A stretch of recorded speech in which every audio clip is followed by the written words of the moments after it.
வணக்கம் மக்களே, நீங்கள் இணைந்து கொண்டிருப்பது யாழ் தமிழ் செய்திகளோடு.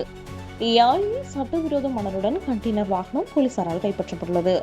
யாழ் காரியாலி பகுதியில் சட்டவிரோத மணல் ஏற்றிக் கொண்டிருந்த சிறிய ரக கண்டெய்னர் வாகனத்தை கடந்த திங்கட்கிழமை யாழ்ப்பாண போலீசார் கைப்பற்றியுள்ளனர்.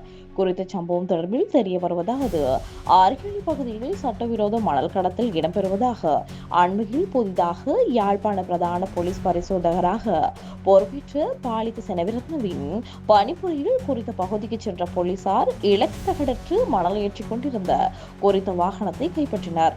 சம்பவத்தில் எவரும் கைது செய்யப்படாத நிலையில் போலீசார் மேலதிக விசாரணைகளை மேற்கொண்டு வருகின்றனர்.